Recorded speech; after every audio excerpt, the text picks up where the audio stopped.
पृथ्वी पर मनुष्य की जब उत्पत्ति हुई तो उस समय मनुष्य जंगलों में रहा करता था। तो वह जानवरों से डरता था और जानवरों से डर से बचने के लिए वो गुफाओं में रहता था या किसी ऐसे जगह रहता था जहाँ उससे जानवरों से सुरक्षा मिले।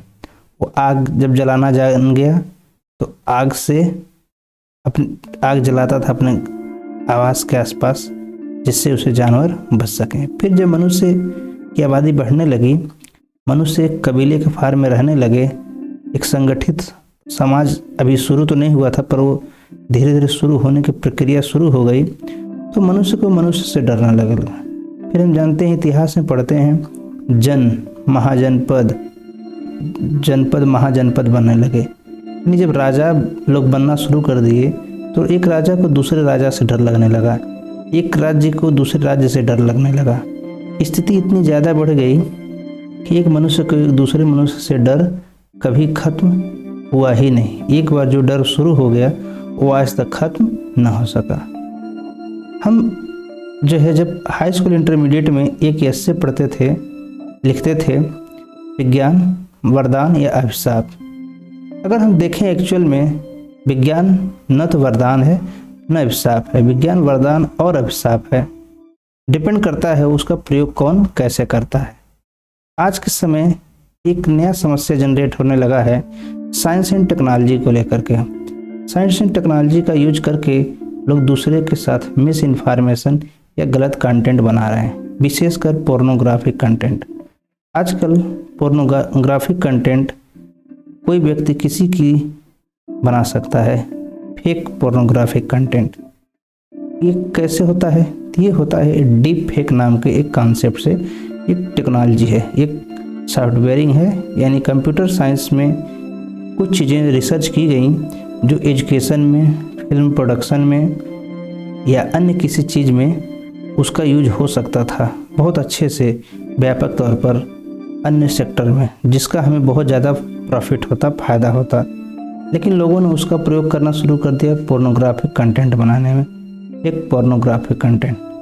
तो आइए देखते हैं कि डेंजर ऑफ डीप फेक्स के खतरे क्या क्या हैं, क्यों इससे लोग इमेज या वीडियो बना सकते हैं, किसी के भी पोर्नोग्राफिक इमेज।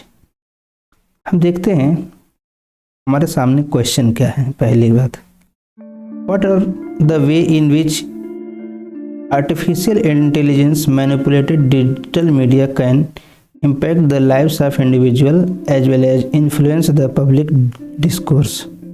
Second question है, how it is employed by various groups and how can society overcome the infodemic. ये दो क्वेश्चन हैं, इन क्वेश्चन के जवाब हम यहाँ पर खोजने की कोशिश करेंगे। आइए देखते हैं सबसे पहले डीप फेक होता क्या है। डीप फेक को डीप न्यूड्स भी कहा जाता है। डीप फेक और डीप न्यूड्स और computer generated images and video. तो एक्चुअल में कंप्यूटर जनरेटेड नहीं, आर्टिफिशियल इंटेलिजेंस के हेल्प से जनरेट किया जाता है, इमेज या वीडियो बनाए जाते हैं। साइबर क्रिमिनल जो होते हैं वो कंप्यूटर में आर्टिफिशियल इंटेलिजेंस सॉफ्टवेयर का प्रयोग करके सुपर इम्पोज करते हैं, यानी to superimpose a digital composite assembling multiple media file to make a final one onto existing video, photo और ऑडियो।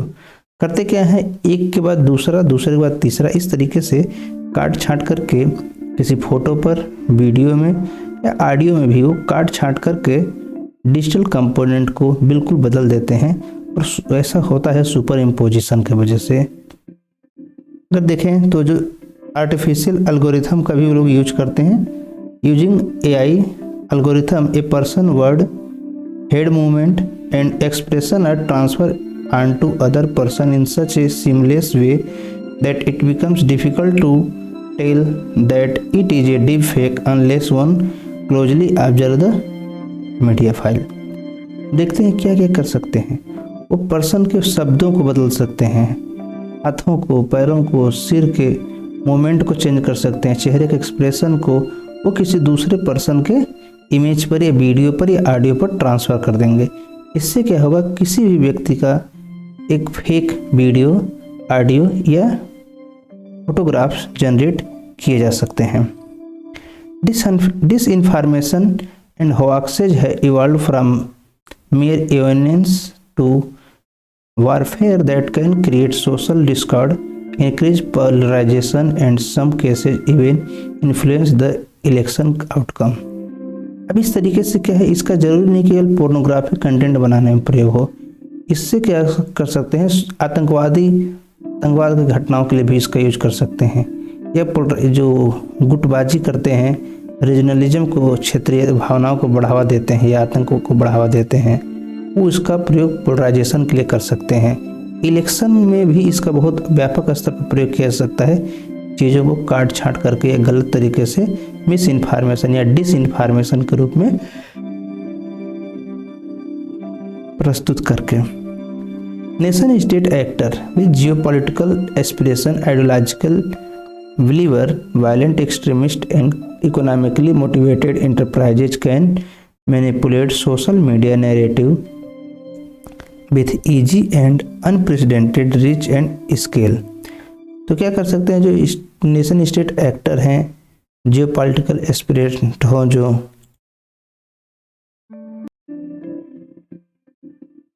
जियोपॉलिटिकल एस्पिरेंट हो, आइडियोलॉजिकल बिलीवर हो, एक्सट्रीमिस्ट ग्रुप हो, वो क्या कर सकते हैं, किसी के भी एक्सप्रेशन को, उनके शब्दों को तोड़ मरोड़ करके, मैनिपुलेट करके क्योस या अराजकता क्रिएट कर सकते हैं।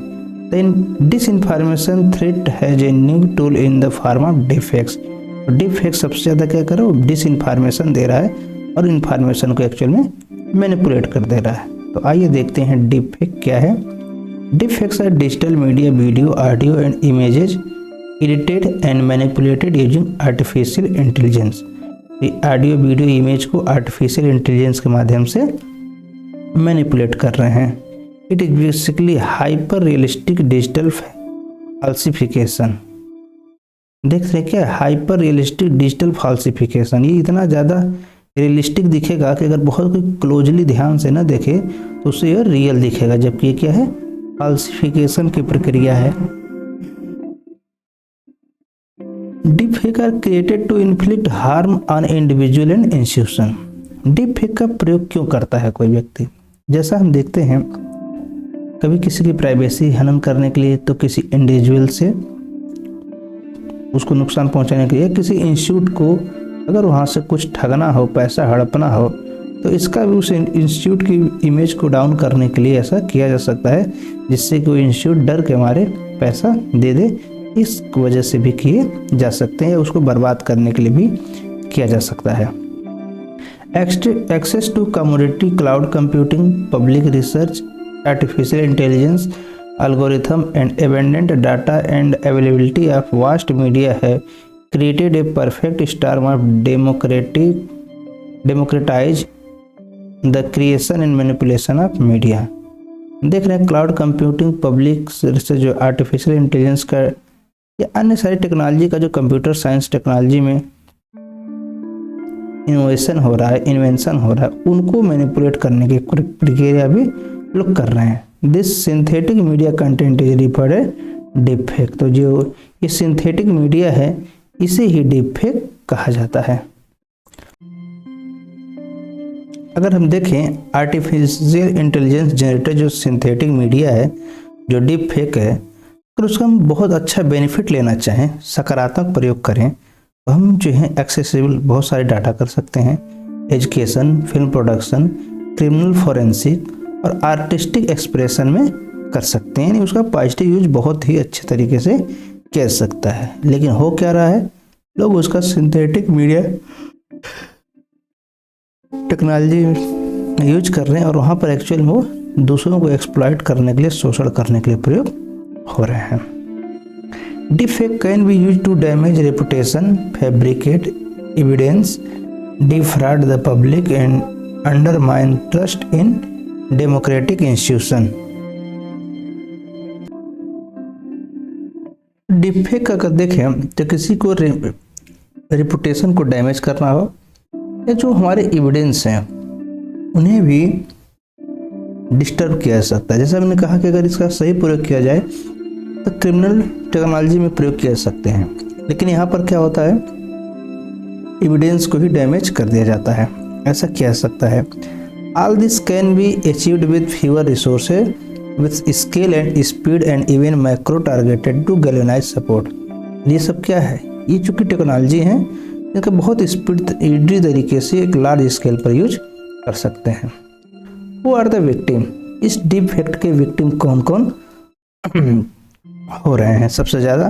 तो फर्स्ट केस क्या है, ये पोर्नोग्राफी लोग बना देते हैं, जो किसी पर्सन का लोग पोर्नोग्राफी कंटेंट क्रिएट कर देते हैं।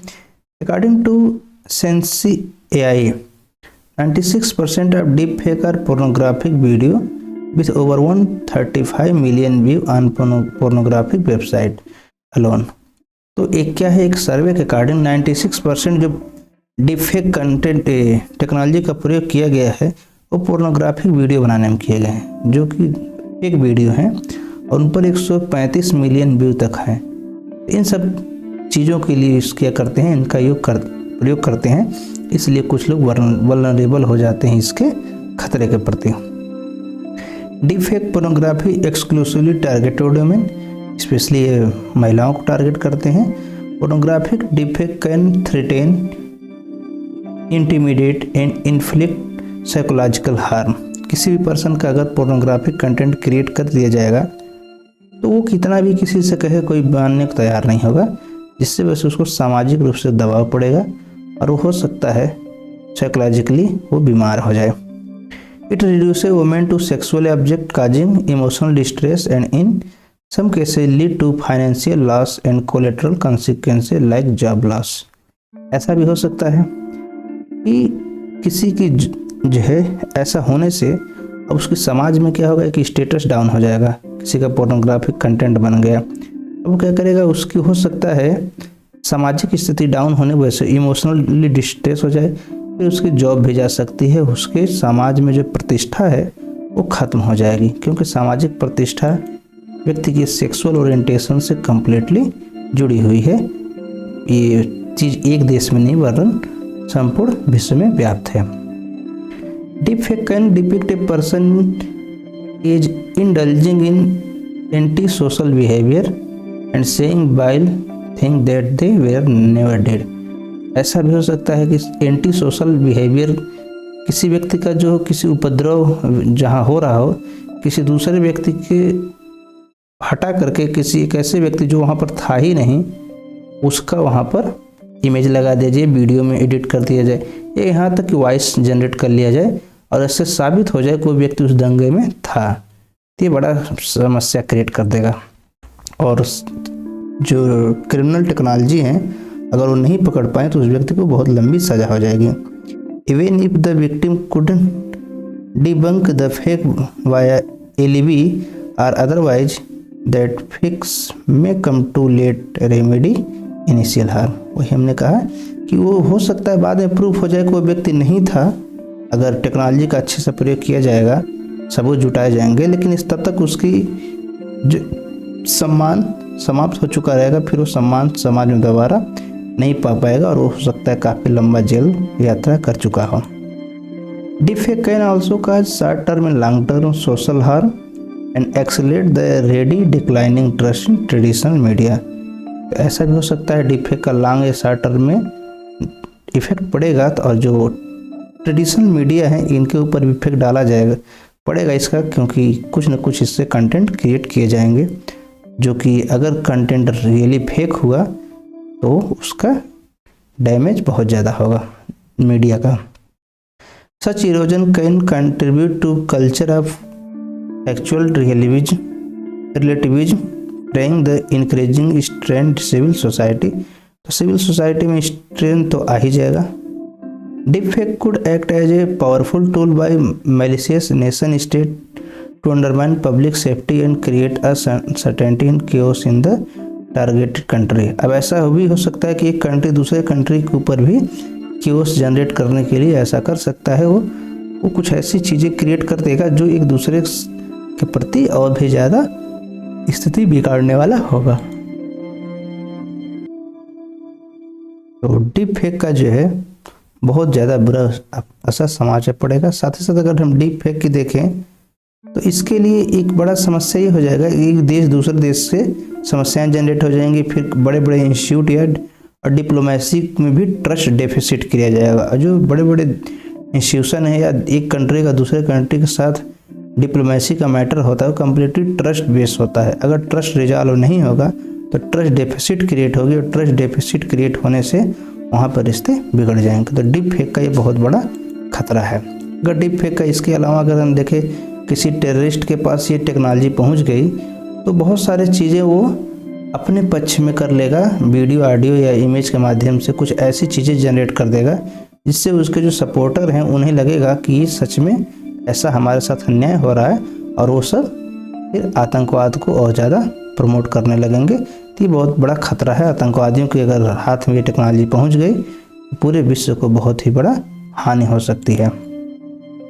Another concern from deepfake is the liar's dividend.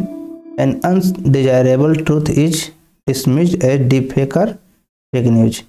तो सबसे बड़ा नुकसान ये है कि जो झूठे लोग हैं उनके लिए डिविडेंड की तरह काम करेगा, बड़ा समस्या क्रिएट कर देगा। The mere existence of deepfake give more credibility to denial. तो ये deepfake जो है किसी किसी के लिए क्रेडिबिलिटी बन सकती है। लीडर में weaponise deepfake and use fake news and alternative facts narrative to dismiss an actual piece of media and truth. तो जो नेता होते हैं, आजकल नेता तो बहुत झूठ बोलते हैं, वो यह कर सकते हैं इस टेक्नोलॉजी का प्रयोग करके कुछ ऐसी कंटेंट जनरेट कर देंगे और यूट्यूब पर सोशल मीडिया पर सर्कुलेट कर देंगे जो कि जब तक प्रूफ होगा कि वो गलत है तब तक जो है सामने वाले पक्ष की हानि हो चुकी रहेगी और वो फिर उसे शायद रिकवर न किया जा सके। What is the solution? अब सोल्यूशन क्या है? अगर डीप फेक इतना नुकसानदायक है तो फायदेमंद तो था, हमने कहा कि एजुकेशन में, सिनेमा प्रोडक्शन में, क्रिमिनल के पता उसकी साइंटिफिक लेबोरेटरी में या फोरेंसिक चीज़ों में प्रयोग हो सकता है, लेकिन इसका नुकसान बहुत ज़्यादा है। तब सोल्यूशन क्या है इससे बचने के? मीडिया लिटरेसी एफर्ट, तो मीडिया को जो है ज़्यादा से ज़्यादा उससे लिटरेट किया जाए मीडिया से रिलेटेड कंटेंट के बारे में, जिससे कि लोग उसे अच्छे से समझ सकें। Media literacy for consumer is the most effective tool to combat disinformation and defect. तो कंज्यूमर जो हैं, जो टेलीविज़न देख रहे हैं, उनके लिए कुछ इसका प्रयोग करना कि जिससे कि सही और गलत कंटेंट में डिस्टिंक्शन किया जा सके, तो बहुत ही ज़्यादा फायदेमंद होगा, जिससे इसका एक सोल्यूशन मिल जाएगा। We also need meaningful regulation with a collaborative discussion with the technology industry, civil society, policy maker to develop legislative solution to disincentivizing the creation and distribution of malicious defect. तो ये सही है, अगर जो है जो पॉलिसी जनरेट करते हैं लेजिस्लेचर बॉडी है, वो अगर इस पर थोड़ा कड़ाई करे और टेक्नोलॉजी इंडस्ट्री, सिविल सोसाइटी सब लोग मिल करके करें तो इस पर रेगुलेशन और लॉ रेगुलेशन बनाए जा सकते हैं, उस पर कंट्रोल धीरे धीरे किया जा सकता है। चूँकि ये बहुत बड़े ब्रॉड स्केल पर डीप फेक टेक्नोलॉजी का प्रयोग नहीं हो रहा है, इसलिए इनिशियल स्टेज में अगर इसका रूल रेगुलेशन अप्लाई किए गए तो बचा जा सकता है। We also need meaningful regulation, तो रेगुलेशन इज सर्वोपरि है। Social media platform are taking cognizance of the deepfake issue and almost all of them have some policy or acceptable term of use for deepfakes. तो social media के लिए सही है, वो सब क्या करते हैं, कुछ न कुछ चीज़ें एक्सेप्ट करते हैं, कुछ उनके टर्म कंडीशंस है कि किस कंडीशन वो डीपफेक यूज कर सकते हैं, लेकिन उनको लीगल कॉग्निजेंस लेना चाहिए कि डीपफेक किसी ऐसे मामले में यूज नहीं होना चाहिए जिसका नकारात्मक इफेक्ट पड़े। हाँ, सकारात्मक के लिए कर सकते हैं। We also need easy to use and accessible technology solution to detect deepfake. तो डीपफेक का पता करने के लिए, उसको ऑथेंटिकेट मीडिया को करने के लिए कौन सा मीडिया सही है, कौन सा गलत है, एम्पलीफाई करने के लिए एक अथॉरिटी होनी चाहिए जो अथॉरिटी अथोराइज करे कि कौन सा कंटेंट सही है, कौन सा गलत है। To counter the menace of deepfake we all must take the responsibility to critical customer of media on the internet, think and pause before we share on social media। सबसे बड़ी समस्या यही है कि जब हम कोई चीज़ देखते हैं बिना किसी सोचे सबसे उसे शेयर कर देते हैं, फिर नेक्स्ट पर्सन देख के शेयर कर देता है और वो तुरंत इतना ज़्यादा सर्कुलेट हो जाता है कि फिर उससे केओस जनरेट हो जाता है, वो स्थिति ठीक नहीं रह जाती है। इस चीज़ों से मुझे इंफोडेमिक मतलब क्या हुआ, इंफॉर्मेशन प्लस एंडेमिक और इंफॉर्मेशन से मिलकर बना है कि यानी जो छोटे स्तर पर चीज़ हैं जो बनाई जा रही हैं जितना ज़्यादा व्यापक स्तर पर फैल जाएंगी जिन्हें कंट्रोल करना संभव नहीं होगा। Collaborative action and collective technique across legislative regulation, platform policy, technology counter measure and media literacy approaches are a few of way in which defect threat can be mitigated. तो सबसे बड़ा चीज़ यही है, लेजिस्लेटिव रेगुलेशन होना चाहिए और platform कुछ policy बनाई जानी चाहिए, उस पर एक प्लेटफॉर्म अवेलेबल होना चाहिए कि अगर कोई इससे रिलेटेड नई टेक्नोलॉजी जनरेट करे जो उसका डिटेक्शन कर सके डिफेक्ट का, तो वो चीज़ें अवेलेबल होनी चाहिए। इसलिए टेक्नोलॉजी के क्षेत्र में काम और करने की आवश्यकता है जिससे कि इस चीज़ों से बचा जा सके। तो ये था डीप फेक और उसके समस्याएं। काफ़ी ग्रेव कंसर्न है, इसलिए इस पर हमें ध्यान देना चाहिए। तो वीडियो अच्छा लगा हो तो लाइक करें, चैनल पर नए हैं तो सब्सक्राइब करें। आगे मिलते हैं फिर से द हिंदू के किसी और एडिटोरियल में। तो थैंक यू।